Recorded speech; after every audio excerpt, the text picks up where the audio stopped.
1954, 26 Alipur road, Delhi. बाबा साहब की खराब तबीयत हद पार कर चुकी थी। एडवांस डायबिटीज उनकी आंखों की रोशनी छीन रही थी और न्यूरोपैथी उनके पैरों की ताकत। और उनका दिमाग एक ऐसी क्रांति लिख रहा था जो सदियों की गुलामी को जड़ से उखाड़ने वाली थी। Welcome to episode 37 of understanding Baba Saheb. Baba Saheb ने महसूस किया कि सिर्फ संविधान काफी नहीं है, उन्हें धर्म की उस धार्मिक श्रृंखला को तोड़ना था जो एक दलित को जन्म से अछूत बनाती है। दिसंबर 1954 वो बर्मा रंगून पहुंचे। वर्ल्ड फेलोशिप ऑफ बुद्धिस्ट में उन्होंने देखा कि भिक्षु संघ सिर्फ निर्वाण प्राप्त करने में फंसे हैं।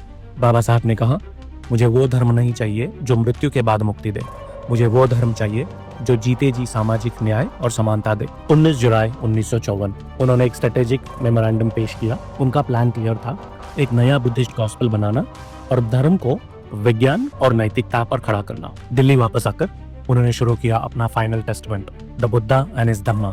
नानक चंद रत्तू, जो बाबा साहब के सेक्रेटरी थे, उन्होंने देखा कि बाबा साहब कैसे सिजर एंड पेस्ट मेथड से ड्राफ्ट्स काट काट कर चिपका रहे थे। उनकी आंखों की कम रोशनी में भी वो हर एक शब्द को बारीकी से पढ़ रहे थे।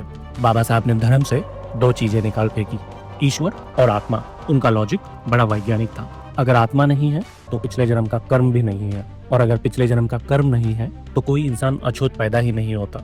उन्होंने मनुस्मृति के अधिकार को नष्ट करने के लिए नवयान बुद्धिज्म की बुनियाद खड़ी की। बाबा साहब ने अपनी तबीयत की चिंता किए बिना 1951 से 1956 तक किताब का आखिरी पन्ना पूरा होने तक मेहनत की। 15 मार्च 1956 को प्रीफेस खत्म हुआ और 16 मार्च को इंट्रोडक्शन। उनका फाइनल टेस्टमेंट तैयार था। किताब छापने के लिए 20,000 रुपए चाहिए थे।